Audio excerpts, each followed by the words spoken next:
Hello everyone, आप लोगों को Gurukul mathematics online class Muzaffarpur में स्वागत है। मैं गुलशन सर। आज से आप लोग के लिए टेंथ पास स्टूडेंट के लिए जो 11th और 12th का जो टॉपिक है वो स्टार्ट इस चैनल के माध्यम से किया जा रहा है। अगर आप चैनल पर नए हैं तो चैनल को एक बार सब्सक्राइब कर ले, जिससे आपको नया नोटिफिकेशन जो आएगा वो अपडेट होता रहेगा।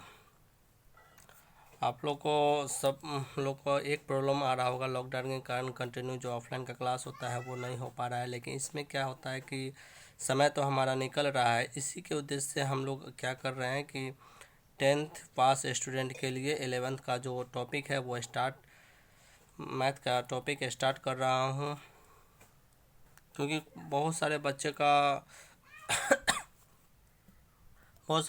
का फ़ोन आ रहा था और बहुत लोग ऐसे हैं, भाई बहन होंगे वो जो टेंथ पास इस बार करने जा रहे हैं, उन लोगों के लिए भी ये क्लास अवेलेबल है। तो आप जितने भी आपके संपर्क में हैं बच्चे, उन लोग को बताएं कि ये आपको गुरुकुल मैथमेटिक्स द्वारा 11th का टॉपिक स्टार्ट किया जा रहा है। देखिए, पढ़ाई कई तरीके से किया जा रहा था, तो यहाँ पे जो पढ़ाई हम करेंगे एक स्ट्रेटजी बना के, एक प्लान के तहत। और आपका एम क्या है, क्योंकि बहुत सारे अभी भी चूज करने में परेशान होंगे कि हमारा क्या कौन सा सब्जेक्ट चुना जाए, क्या किया जाए। तो उन बच्चों के लिए एक है कि एक थोड़ा सा हम उस सब्जेक्ट से रूबरू करा देते हैं। जो साइंस का सब्जेक्ट है उसमें मैथ का सब्जेक्ट मोस्ट इम्पोर्टेंट होता है। इसमें हमारा जो प्लान और एम होता है इसके तहत हम काम करते हैं। देखिए, सबसे पहले हम जब 12th स्टार्ट करेंगे तो 11th-12th स्टार्ट करेंगे तो उसमें कई चीज़ें जो ध्यान रखा जाता है। सबसे पहले कि आप जो जिस बोर्ड से है, या तो आप बिहार बोर्ड से एग्ज़ाम देना चाहते हैं या सीबीएसई बोर्ड, वो तो आपका पूरा पैटर्न टू पैटर्न रहेगा ही। इसके अलावा बच्चे को आईआईटी जेई एडवांस मेन और एडवांस एग्ज़ाम होता है, आईआईटी जो इंजीनियरिंग एंट्रेंस टेस्ट एग्ज़ाम होता है उसके लिए, या अदर कॉम्पिटिटिव एग्ज़ाम जैसे में हुआ एनडीए हुआ, नेवी हो गया, एयरफोर्स हो गया, ये जितने भी एग्ज़ाम होते हैं या अदर कॉम्पिटिटिव एग्ज़ाम जो बेसिक मैथ और साइंस का जो सब्जेक्ट के तहत एग्ज़ाम होते हैं वो सारा आप में इंक्लूड रहेगा। आपको इस स्ट्रेटजी के साथ तैयारी करना पड़ेगा। जो हमारा एक तो बोर्ड भी कंप्लीट हो जाए, दूसरा आईआईटी जेई एडवांस दो आप अभी 2020 है 22 में आप लोग एग्ज़ाम दीजिएगा, उसके लिए भी आप स्ट्रेटजी अभी से स्टार्ट करते हैं तो आप कहीं ना कहीं आपके लिए फ़ायदा होगा। अब क्या होता है, जैसे हम आईआईटी जेई और एडवांस के लिए हम बात करते हैं, तो आईआईटी जेई में आप लोग को पता होगा, आईआईटी जेई का बात करते हैं तो उसमें फिजिक्स, केमिस्ट्री और मैथ पूछा जाता है। एनडीए नेवी का भी वही चीज़ होता है। बस आपको लॉजिकल बात है कि आपको 11th-12th कंप्लीट होना चाहिए। बहुत सारे बच्चों के मन में ये रहता है कि जैसे हम 12th का बोर्ड देना चाहते हैं, हमारे लिए 11th इम्पोर्टेंट नहीं है। लेकिन एक बात मैं बता दूं कि 11th मोस्ट इम्पोर्टेंट है। अगर 11th आपका गायब हो जाता है तो 12th तो बोर्ड तो ख़राब होगा ही होगा। इसके अलावे आप बाद में अगर कम्पिटिटिव एग्ज़ाम देना चाहते हैं तो उस व्यू से आपके लिए परेशानी होगा। इसीलिए आप इसको थोड़ा ध्यान रखना है कि 11th-12th दोनों पढ़ा जाए। इसके तहत आप बोर्ड भी कंप्लीट अच्छे से कर लीजिएंगे 100%, और IIT JEE advanced NDA navy air force का भी एग्ज़ाम आसानी से दे सकते हैं। तो एक बात बता दूं, जितने भी आपके संपर्क में हैं जो इस बार 10th का एग्ज़ाम दिए हैं, उन लोगों के लिए आप लोग को प्लान के तहत ये करना है कि आप उन लोग को बताएं कि ये आप क्लास स्टार्ट हो रहा है, उसके तहत आप लोग रेगुलर क्लास कर लिया जाए। क्योंकि देखिए, लॉकडाउन के कारण समय आपका निकल रहा है और 11th छोटा टॉपिक नहीं होता है, बहुत बड़ा टॉपिक है। आप लोग 10th में पढ़े होंगे, 10th में क्या है कि क्रिकेट खेलते हुए, पिक्चर देखते हुए, टिकटॉक बनाते हुए भी आप क्लास किए हैं। लेकिन यहाँ पे आपको फाइनली क्या करना पड़ेगा कि एक एक टर्म को काफ़ी गहराई से पढ़ना पड़ेगा, कॉन्सेप्ट बनाना पड़ेगा। क्योंकि यहाँ पे आपको एनालिसिस करना पड़ेगा, 8 घंटा 10 घंटा भी पढ़ाई करना पड़ेगा, क्लास करना पड़ेगा। तो ये सारी चीज़ है, तो आपको यहाँ पर प्लान के तहत काम करना पड़ेगा। ऐसा नहीं कि बहुत शुरू में ही आपको स्ट्रेटजी बनाना है और शुरू में ही बहुत ज़्यादा पढ़ लेना है फिर नहीं पढ़ना है, ऐसा नहीं है। आप लोग एक चीज़ तो देखते होंगे, जैसे अब अभी तो टेस्ट मैच बहुत कम लोग देखते हैं, लेकिन जो टेस्ट मैच अगर देखते होंगे तो उसमें क्या होता है, किसी ओवर में 1 रन बना, किसी ओवर में नहीं बना, किसी ओवर में 2 रन 3 रन 4, ऐसे करके करके अगर बैट्समैन 2 दिन अगर इनिंग खेलता है तो पता चलता है कि 600-700 पहाड़ जैसा स्कोर हो जाता है। वही एनालिसिस यहाँ भी करना है आपको, थोड़ा थोड़ा थोड़ा यहाँ पे अगर ध्यान देते हैं तो एक ऐसा होगा जो आप कॉम्पिटिटिव एग्ज़ाम के व्यू से या 10th बोर्ड के हिसाब से भी आपका प्रिपरेशन ऐसा हो जाएगा कि आप आसानी से एग्ज़ाम दे सकते हैं। जब बच्चे साइंस लेते हैं तो आपके देखिए, आपके एम में अगर मैथ लिए हैं तो एक यही टारगेट है कि IIT JEE एडवांस कैसे फेस किया जाए। वो तो बात की बात है कि आप बाद में आप UPSC का तैयारी करना चाहते हैं, वो तो बात की बात है, लेकिन आपको IIT JEE एडवांस और NDA नेवी एयरफोर्स का कॉम्पिटिटिव एग्ज़ाम कैसे फेस किया जाए, इसके लिए अभी विशेष ध्यान देना है। अगर 12th के साथ ये वर्क हो जाए तो हमारे लिए बेहतर रहेगा। तो आप एक इस स्ट्रेटजी को बना के रखना है कि आपको बाद में परेशानी ना हो, और सिलेबस फुल सिलेबस जो आपके अकॉर्डिंग सिलेबस है, पूरा का पूरा सिलेबस है। पहले ही बताया कि सिलेबस बहुत बड़ा है और इसमें काफ़ी कॉन्सेंट्रेट होकर पढ़ना पड़ेगा।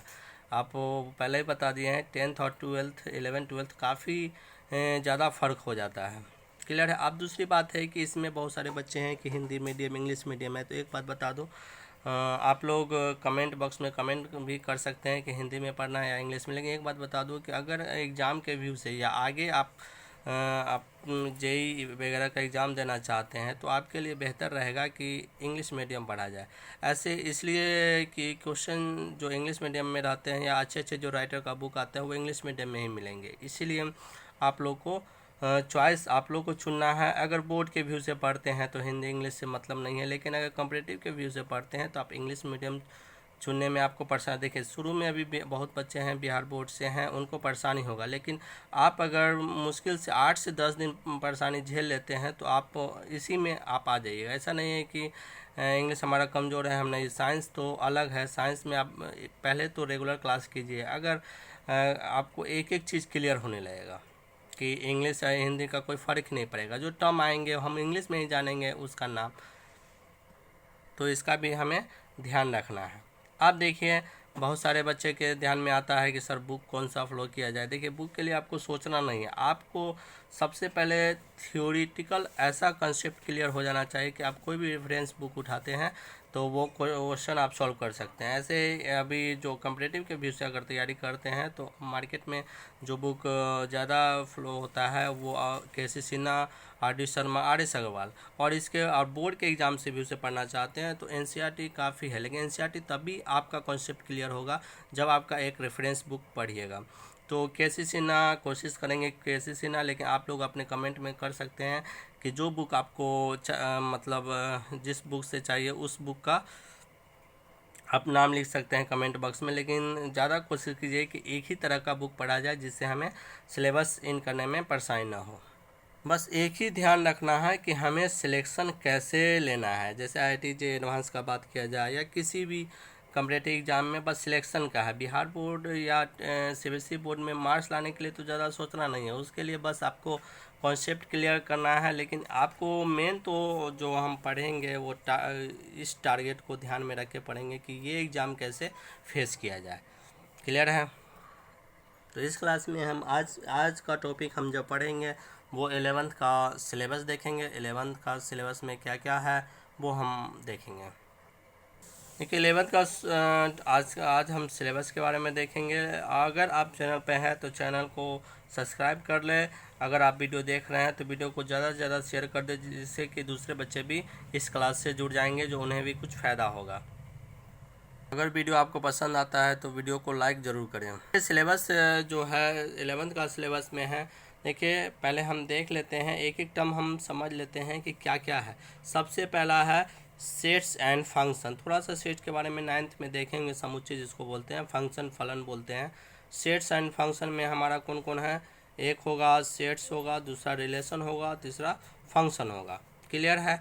अब देखिए दूसरा जो टॉपिक स्टार्ट होता है वो हमारा अलजेब्रा आता है। अलजेब्रा में क्या क्या आएगा, सबसे पहले लीनियर इनइक्वलिटीज़, उसके बाद sequence and series, quadratic equation, complex number, और फिर बाइनोमियल थ्योरम, और लास्ट में हमें क्या पढ़ना पड़ेगा, परम्यूटेशन कॉम्बिनेशन। एक बात का ध्यान रखना है कि जो सेट्स का यूज होता है वो आगे भविष्य में हमारा ट्रिग्नोमेट्री फंक्शन में हो गया, कोऑर्डिनेट ज्योमेट्री में थोड़ा सा यूज होता है, और कैलकुलस में काफ़ी यूज होता है, तो हमें ध्यान रखना है।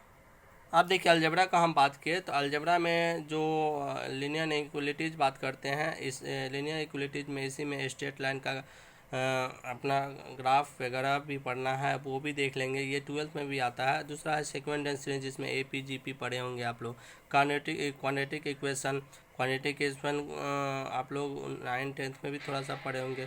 और फिर क्या होता है कॉम्प्लेक्स नंबर यहाँ पे नया मिलेगा। रियल नंबर, इमेजिनरी नंबर, ये सारा चीज़ इसमें देखा जाएगा। और बाइनोमियल थ्योरम और परम्यूटेशन कम्यूटेशन। देखिए ये परम्यूटेशन कम्यूटेशन इसलिए इम्पोर्टेंट है कि आपका प्रोबेबिलिटी का क्वेश्चन परम्यूटेशन कम्यूटेशन से सॉल्व होता है, इसीलिए मोस्टली ये इम्पोर्टेंट है। क्लियर है। अब देखिए इसमें क्या करना है। सबसे पहले हम जो स्टार्ट कर रहे हैं वो आपका इसी में 12th का भी है। जैसे रिलेशन पढ़ना है, ये 12th में भी पढ़ना है। रिलेशन 12th में भी पढ़ना है, फंक्शन 12th में भी पढ़ना है। क्लियर है। ये 11th 12th दोनों में पढ़ना है।